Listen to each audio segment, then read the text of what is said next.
Hello, folks. Hello, welcome.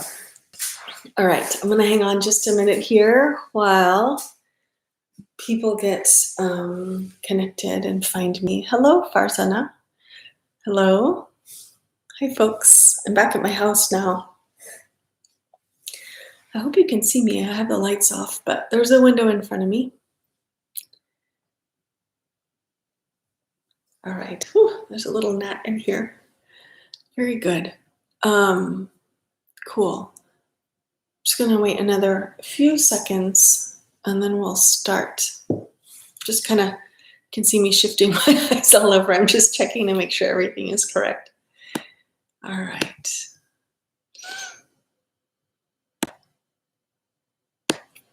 All right, good. Well, let's go ahead and get started. Hello, everybody. Welcome. Today's Friday. It's Friday Live. And today I have two topics that I'd like to share with you. The first one is that we're getting ready to do another 7-day challenge. I haven't done one of these live challenges in quite some time, but I'm excited to do another one. We, like you and me, we've done some challenges in the past. I've done a 7-day challenge. I've done a 7-day beginner challenge, and I've also done a 21-day challenge. And I really enjoy doing them for a few reasons.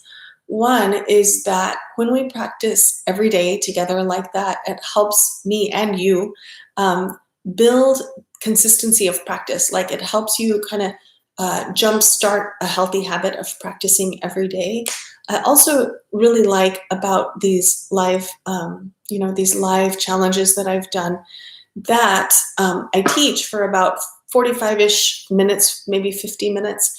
And then we have some time at the end to talk to each other because I know people frequently have questions related to the practice itself, like the sequencing or, alignment or things like that, or how to modify it for their body. Like when I do warrior pose, my left shoulder's hurting, what should I do? Then I can answer your questions about that.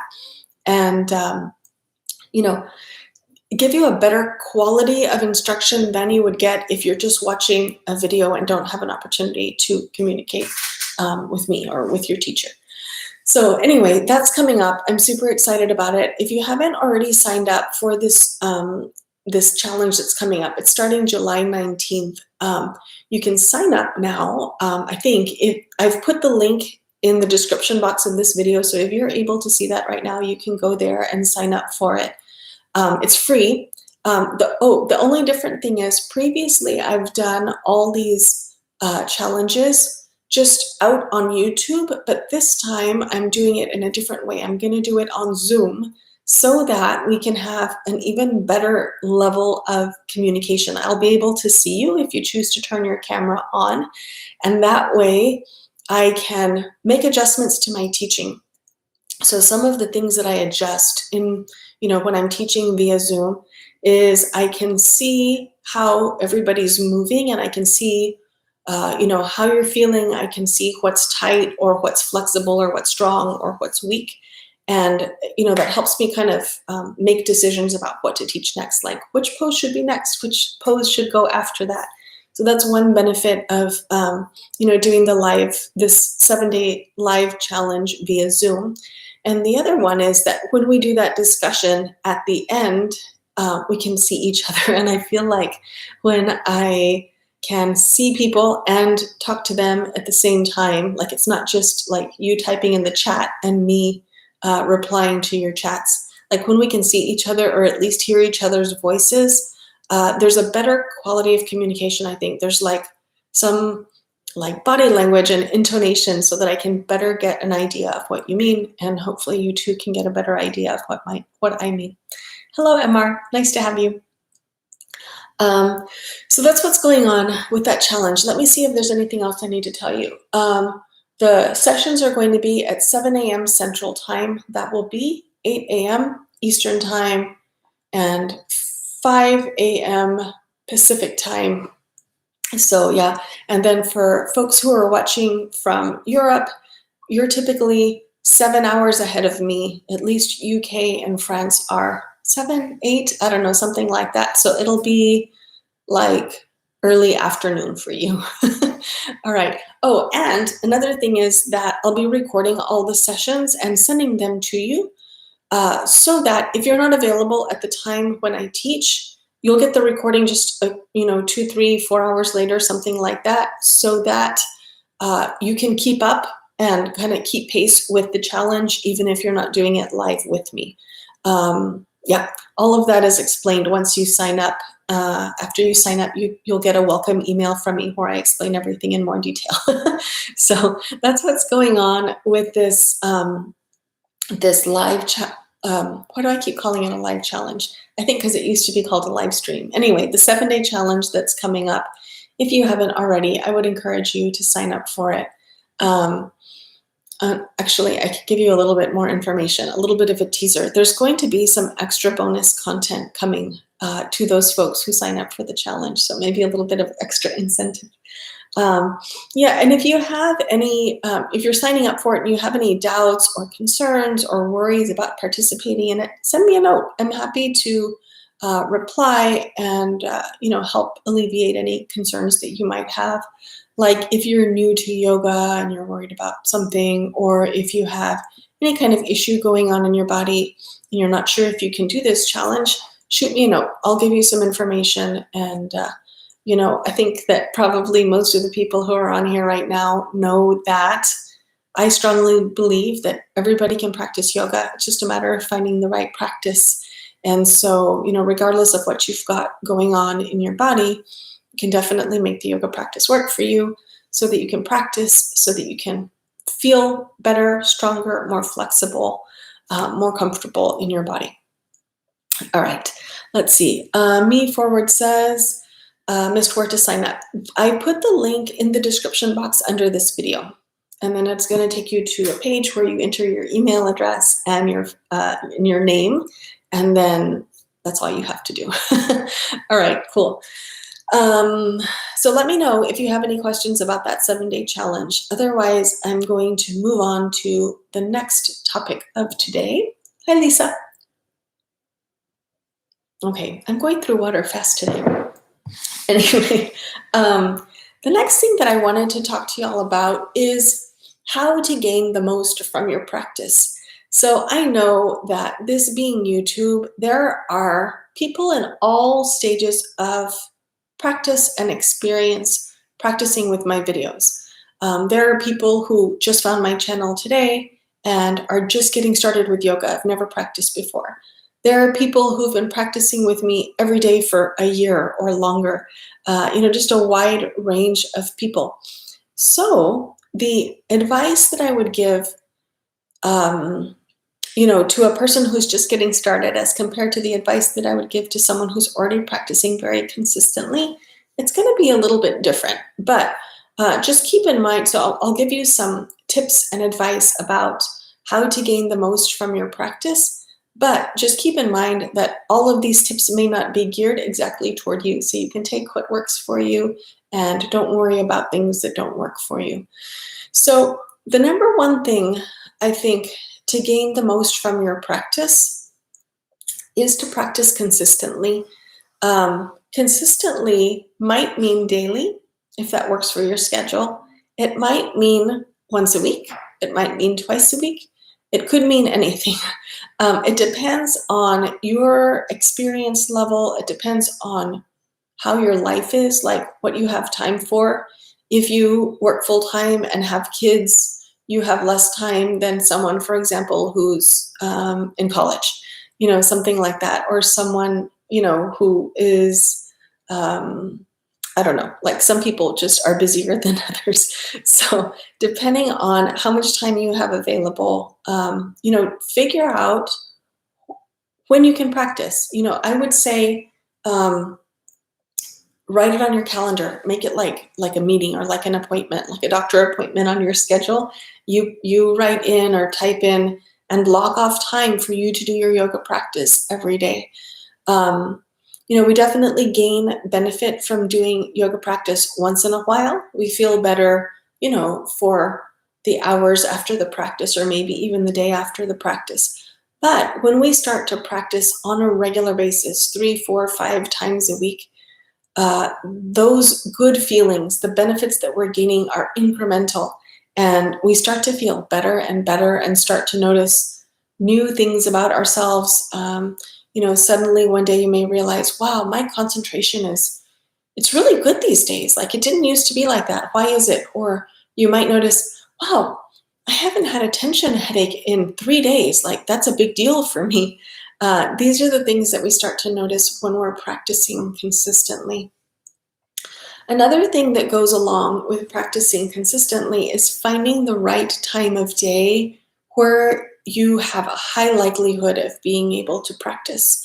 I am a big fan of trying to do your yoga practice first thing in the morning, like wake up, use the restroom, brush your teeth. You can practice in your pajamas if you want, or you can put on some yoga clothes and then do your practice. Maybe even before the other people in your house wake up. Maybe before the sun comes up, just depending on you personally and your preferences.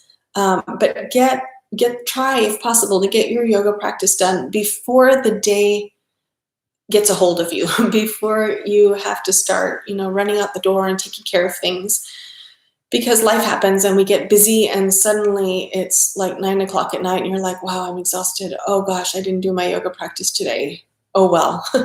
And that's what typically happens, or for me, that's what happens anyway. And I think for a lot of people it happens that way, that we get busy during the day and despite our best intention, we don't end up finding time for the yoga practice. So if you can, do it first thing in the morning. If that doesn't work for you, that's okay.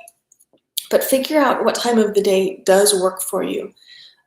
It's recommended to not practice yoga on a full stomach. So please don't plan that I'm going to do my yoga practice right after I eat lunch or right after I eat dinner. That wouldn't be a good choice. But you could do some yoga before lunch or before dinner, or maybe like right when you get home in the afternoon or evening, like after school or after work. Or maybe a little bit of yoga practice right before you go to bed. Like, in other words, you've eaten dinner at say like 7, and then at 9 o'clock you do a little bit of yoga, and then you're in bed by like 9:30 or 10, something like that. You've given your stomach some time, your body some time to digest your food before you get to your yoga practice. All right, let's see. Being consistent is my problem. Oh yeah, you're welcome. It happens. It happens. Life, like I say this all the time, life happens, and it happens to me too, that suddenly there's like an entire busy week and you only got to do your yoga practice one time and you're like, gosh, I'm so stressed and my hip is hurting and I've been having headaches and I really need to get back to my yoga practice. And sometimes it takes those kind of pain points to re-motivate us to get started. So please know that it happens to everybody. Don't feel bad if you fall off of your practice unintentionally. All right, so there are some tips for gaining the most from your yoga practice. Practice consistently. Let me see if there's some other things I can share with you. Okay, here's another tip. I talk about this sometimes.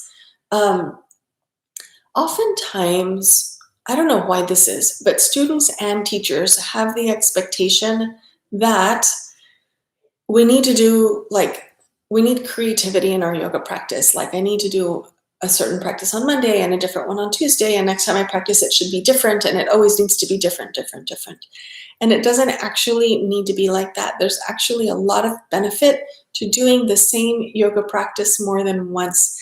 I'm a big fan, like for my own personal yoga practice, I do basically the same practice every day. I've been doing it for years. And the reason that that's beneficial, there's two main reasons that I'll talk about. One is that once you find the practice that works well for your body, like, in my specific case, I tend to have hypermobility in my pelvis, and I need to make sure that I'm not doing postures that stretch my pelvis too much, like especially my SI joints. I don't want to increase my flexibility. In fact, I need to work on stabilizing and becoming less flexible. That's my work. So once you find the right kind of yoga practice that's suitable for you, you can keep doing it because your body's not going to drastically change and suddenly need something entirely different. So it's perfectly fine to keep doing the same yoga practice for a while, fine from a body perspective. But also great from a mind perspective. And the reason is, I like to say that when we have the same yoga practice that we do consistently for some period of time, the yoga practice becomes like a mirror that you observe yourself in. So, say, for example, your yoga practice contains Warrior 1 to Warrior 3. And you know, Warrior 3 is a balancing posture. You might notice in the first week that you're doing this yoga practice that you're very wobbly in your Warrior 3. You know, it's a balancing posture. You're on one foot, your arms are stretched out or maybe forward. And it's reasonable that your balance wouldn't be great. But as you continue to practice the second week, the third week, the fourth week, you start to notice, wow, my balance is really getting better. And we can notice that, well, you know, that's just one example of one posture, but you can, if you just take a moment to imagine if I'm doing the same practice, like my triangle pose, I can notice how it starts to feel over time. I'm noticing how my breathing in the middle of the practice feels over time. Then you can start to understand why I say that the yoga practice is like a mirror, because you can really start to observe how you are changing when the yoga practice is consistent. But if you're changing your yoga practice every day, you're certainly getting benefit from the practice, but you don't have that opportunity to observe as clearly how you're changing relative to the practice. So there's another tip for gaining the most out of your practice. Consider doing the same practice for a while. A week, perfectly reasonable. A month, totally fine. 3 months, 6 months, it's totally fine. If you get bored once in a while and you want to try something else, or if like one day your back is achy and you suddenly want to try a different video, that's perfectly fine. But there's certainly no harm and probably some benefit to be gained from doing the exact same practice for a while. All right, let's see. I did not know that. I've been trying to switch it up when I was being consistent. Okay, good. Yeah, you don't have to switch it up. And, I guess, another thing I just thought of is if you're trying to switch it up using YouTube videos, it takes time to go and search and find something to do. So if you're doing the same practice every day, then you don't have to spend that time and effort and energy searching for a different suitable video all the time. So it just saves you a little bit of time. Good. I'm glad that one was helpful. Let me see if I can come up with one more tip for gaining the most from your practice. Oh, here's another great tip. Some people, I don't know if everyone likes to do this. Sometimes I feel resistant to it personally, but journaling is a great complement to your yoga practice. Let me see. Not necessarily a compliment. It's a great it's another great mirror. That's what I'm trying to say. I've done this sometimes in my life, and it's been really beneficial. And you can do it too if you want to. So find a notebook or a journal, or staple some sheets of paper together. Anything is fine, and make a little log of your yoga practice. So today's Friday the 9th. So you write down July 9th, Friday. You can write down, like if you're a spreadsheet person, you could even do it in a spreadsheet. Just write down some details about your practice. I did this video, or I practiced for X number of minutes. This is what I observed about my body. My left hip is tight. My, mind is really racing today, or my breathing is short, or my breathing is good. Write down some notes like that. Just short. It doesn't have to be elaborate or time consuming. Just write down some high level details about your observations of your practice. And then just write down a few notes like that every time you practice, so that you can start to notice trends over time.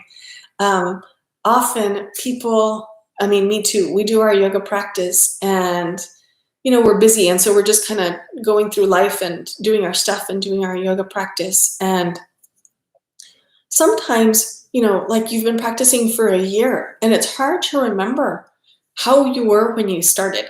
I've certainly had that experience, throughout my years practicing yoga, that it's hard to remember, how was I before I practiced yoga? Was my back tight? Like the main thing for me was my mind used to race a whole lot, and I don't have that anymore. But if you're writing it down, you're writing down these observations of your practice. then you have something to look back on and a more clear record of, how you've changed, like what benefits of yoga or what benefits you've experienced from your yoga practice. Yeah, so there's some ideas for you about how to gain the most from your practice. Practice consistently at a time of day that works for you. Consider repeating the same practice for some period of time. It's perfectly fine, beneficial to do. And also jot down some notes or keep a journal about your yoga practice so that you can observe how you are growing and changing and improving your health and your well-being over time.